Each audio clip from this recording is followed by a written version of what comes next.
Okey, selamat sejahtera. Nama saya Dr. Chow Pei Ling. Saya adalah pakar perubatan keluarga yang kini bertugas di Klinik Kesihatan Wilayah Persekutuan Labuan.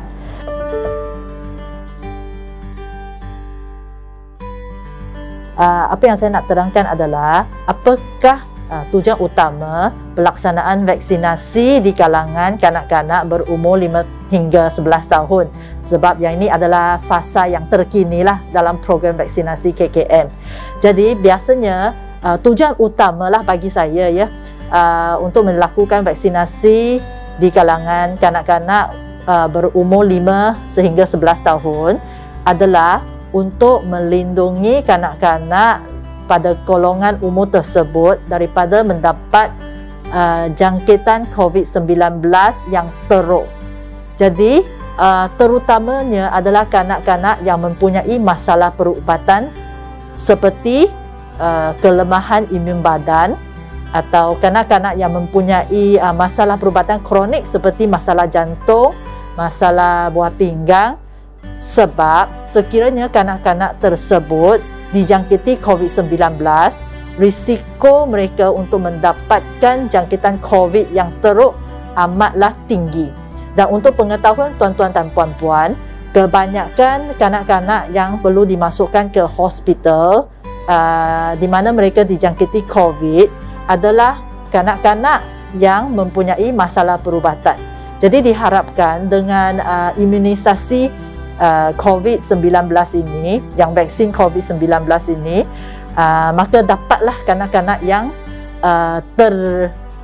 mereka yang kanak-kanak yang memang berisiko supaya mereka tidak mendapatkan jangkitan COVID yang teruk.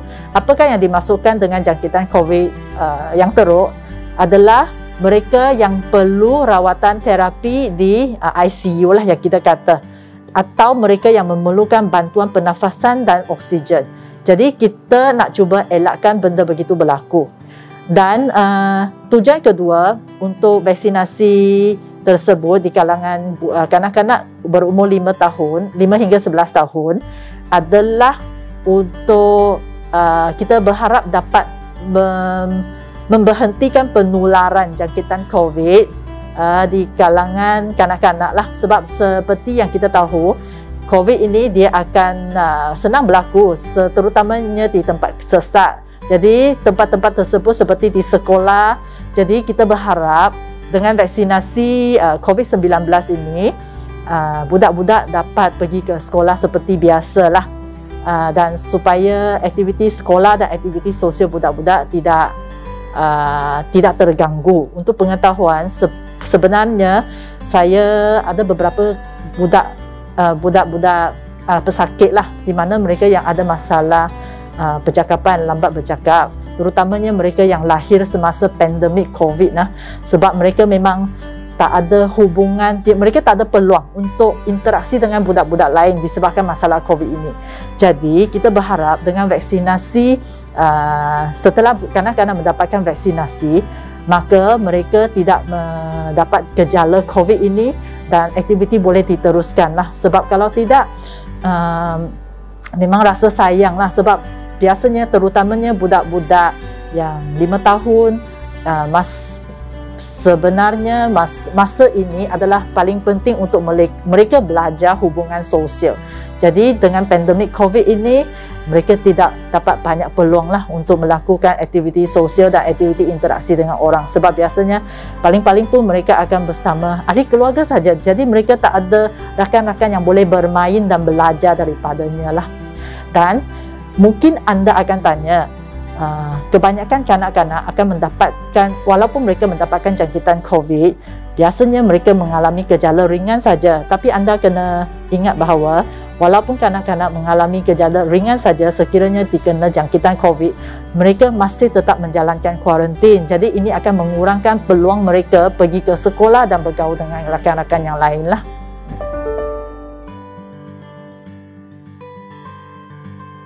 Saya juga dimaklumkan bahawa ada khabar angin lah dari sosial media yang menyatakan bahawa Kementerian Kesihatan menyembunyikan kes-kes yang mempunyai kesan-kesan sampingan yang disebabkan oleh vaksinasi COVID ini. Tetapi untuk pengetahuan tuan-tuan dan puan-puan, kalau kita pergi ke laman web KKM, dan kalau kita typekan kata kunci status kesan adverse susulan imunisasi, kita akan dapat laporan secara rasmi yang dipaparkan oleh KKM lah. Jadi secara ringkasnya saya boleh kata KKM tidak menyembunyikan sebarang kesan sampingan daripada susulan daripada imunisasi vaksin COVID-19, dan status kesan-kesan sampingan yang dialami memang dikongsikan melalui laman web secara berkala.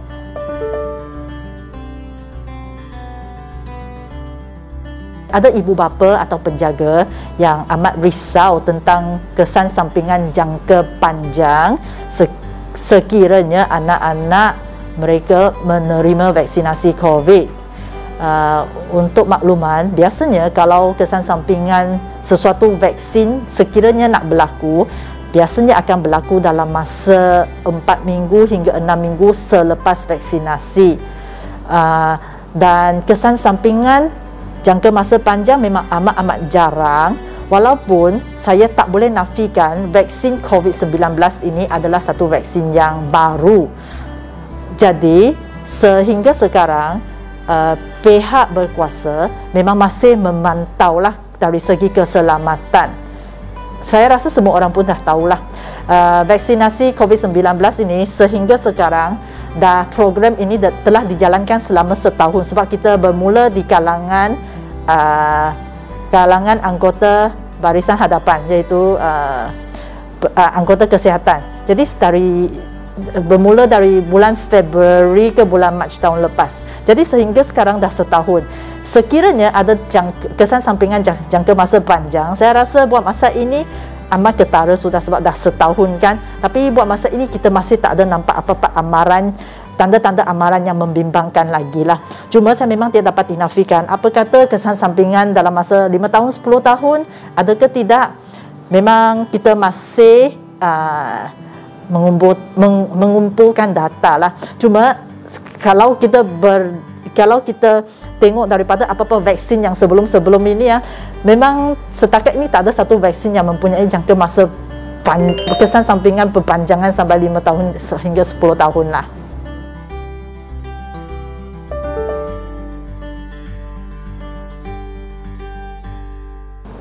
Ada ibu bapa yang bertanya-tanya sama ada vaksin COVID-19 ini akan menyebabkan autisme ke tidak di kalangan kanak-kanak. Setakat ini tiada bukti menunjukkan bahawa vaksin COVID-19 ini ada hubung kait dengan kes-kes autisme. Dan apa yang saya fahamkan adalah yang khabar angin yang menyatakan bahawa vaksin menyebabkan autisme, sebenarnya benda ini adalah bermula daripada vaksin yang satu vaksin yang dinamakan MMR, iaitu vaksin yang digunakan untuk mencegah demam campak, beguk dan rubella di kalangan kanak-kanak. Dan itu pun kajian tersebut memang dinafikan oleh para saintis sudah, sebab kajian yang dilakukan itu memang mempunyai masalah integriti, dan kajian tersebut adalah kita kata adalah satu fraud lah, bermaksud kajian itu memang adalah palsu, sebab saintis yang melakukan kajian tersebut mereka sebenarnya tidak mengemukakan data yang betul. Jadi ini yang menyebabkan ada salah faham semenjak itu. Tetapi memang saya rasa dah lebih daripada 10 tahun sudah fakta ini sudah dibetulkan lah. Cuma mungkin buat masa ni masih ada mitos-mitos lah. Okey.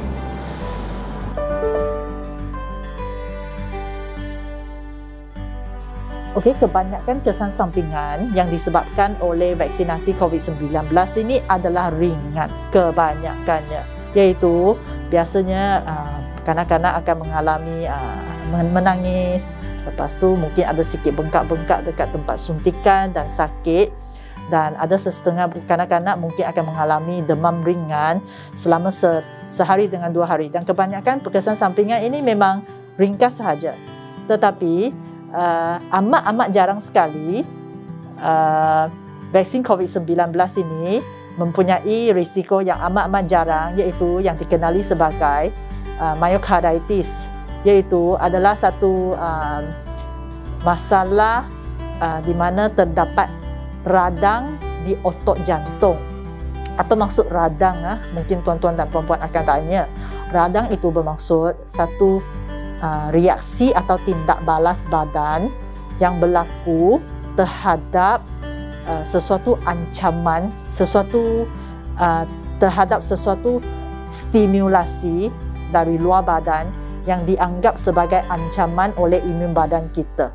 Itu boleh disebabkan oleh jangkitan atau apa-apa agen lah yang dari luar. Jadi itu bermaksud radang. Jadi myocarditis ini merupakan satu keradangan otot, di mana otot jantung dia mengalami tindak balas lah terhadap bahan vaksin yang kita gunakan. Tetapi kesan sampingan ini adalah amat-amat jarang sekali. Mengikut data yang saya ada sehingga bulan Disember lah, tapi yang itu daripada US lah, dekat CDC, daripada 1 million dos yang diberi, setakat ini saya rasa ada 70 case begitu dalam 1 million dos yang diberi, dan kebanyakannya adalah berlaku selepas penerima itu dah terima dos kedua vaksin, dan kesemuanya case mereka sudah sembuh dengan selamat, dan case yang dialami biasanya ringan sahaja, dan pesakit tersebut memang akan dibenarkan pulang ke rumah selepas sehari atau 2 hari. Dan keadaan ini biasanya akan berlaku, kebanyakannya berlaku di kalangan budak-budak lelaki lah, dan itu pun biasanya mereka yang mengalami risiko tinggi adalah mereka yang berumur usia remaja, iaitu di kalangan mereka yang berumur 12 hingga 29 tahun. Jadi kita beranggapan bahawa risiko yang myocarditis ini di kalangan budak-budak 5 hingga 11 tahun memang lagi rendah. Dan untuk pengetahuan, walaupun seseorang tidak terima vaksin, individu tersebut mempunyai risiko untuk mengalami myocarditis ini juga. Terlebih-lebih lagi kalau seseorang tersebut dijangkiti jangkitan COVID-19 ini, risiko mereka untuk mendapatkan myocarditis ini sebenarnya lebih tinggi berbanding dengan risiko mendapat myocarditis selepas vaksinasi.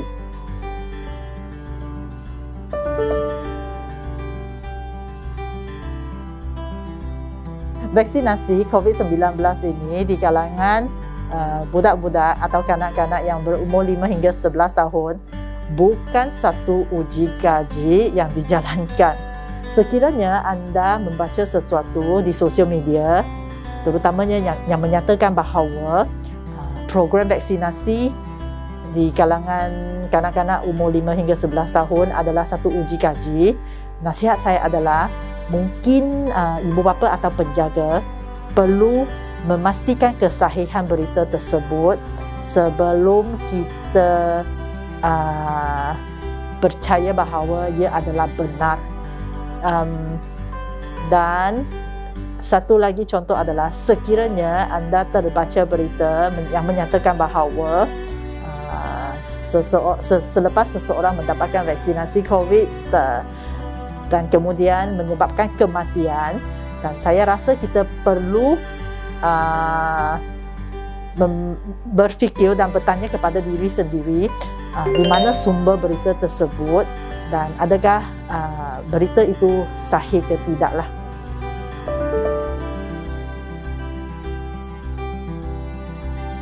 Dan ada berita pula yang menyatakan di sosial media bahawa setiap hari ada kematian yang disebabkan oleh vaksinasi COVID-19 ini. Tetapi berita ini sehingga sekarang adalah tidak benar, sebab sekiranya ada sesuatu kematian berlaku selepas seseorang menerima vaksin, biasanya siasatan yang komprehensif dan lanjut akan dilakukan untuk mengenal pasti apakah penyebab kematian tersebut. Dan kebanyakan kes adalah tidak berkaitan dengan vaksinasi COVID-19 lah. Tetapi saya faham setiap kali selepas berita, seseorang membaca berita tersebut memang akan menyebabkan kebimbangan. Tetapi nasihat yang sama juga, saya mohon jasa baik tuan-tuan dan puan-puan untuk memastikan kesahihan berita tersebut. Dan kebanyakan masanya pesakit yang meninggal adalah disebabkan oleh masalah perubatan yang sedia ada dan bukan disebabkan oleh vaksinasi COVID-19.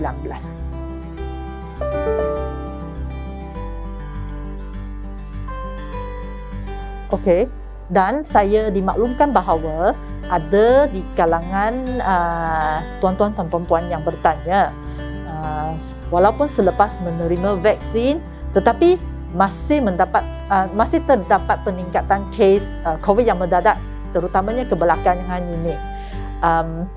Seperti yang diterangkan tadi, tujuan program vaksinasi yang dijalankan, tujuan utama adalah untuk mengurangkan keterukan jangkitan COVID-19 sekiranya seseorang tu dijangkit. Dan saya tidak dapat menafikan bahawa vaksin COVID-19 ini dia tidak dapat memberhentikan jangkitan, tetapi dia dapat mengurangkan keterukan jangkitan. Disebabkan itu, nasihat kami adalah selepas anda menerima vaksin COVID-19, anda masih perlu menjalankan penjarakan sosial, memakai pelitup muka dan sekiranya anda terdapat gejala-gejala COVID-19 ini, anda dinasihati untuk mendapatkan rawatan selanjutnya di klinik kesihatan.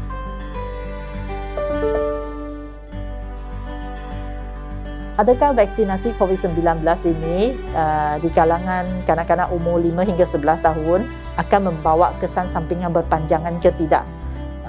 Disebabkan program ini baru dilaksanakan, jadi pihak KKM masih memantau dan mengumpul data tentang data-data keselamatan untuk jangka masa panjang. Tetapi untuk pengetahuan tuan-tuan dan puan-puan, sekiranya seseorang kanak-kanak dijangkiti COVID-19 ini, mereka mungkin akan mengalami satu komplikasi yang kita panggil long COVID, iaitu walaupun kanak-kanak tersebut dah sembuh daripada jangkitan COVID, tetapi kanak-kanak tersebut mungkin masih mengalami gejala-gejala seperti seolah-olah mereka ada jangkitan COVID walaupun mereka dah sembuh, seperti sesak nafas, sakit dada, batuk-batuk. Yang itu kita panggil long COVID. Walaupun komplikasi tersebut amat jarang, tetapi dengan vaksinasi kita berharap dapat mengurangkan risiko tersebutlah. Semenjak program vaksinasi Pigs Kids ini dijalankan di Labuan, setakat hari ini tiada kesan sampingan serius yang dilaporkan. Kebanyakan kesan sampingan yang dilaporkan adalah ringan lah.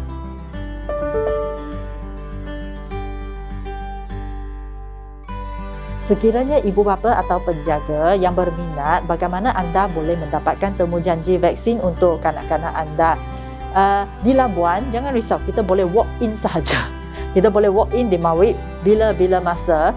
Pada hari pekerja, pusat vaksinasi di Mawib buka dari jam 8 pagi hingga jam 8 malam. Dan pada hujung minggu, dia masih dibuka setengah hari jugalah. Jadi saya rasa kita ini boleh menyenangkan ibu bapa yang bekerja, di mana mereka dapat membawakan anak-anak atau anak jagaan mereka sekiranya mereka habis bekerja lah dan tidak ganggu aktiviti harian mereka. #lindung diri, lindung semua.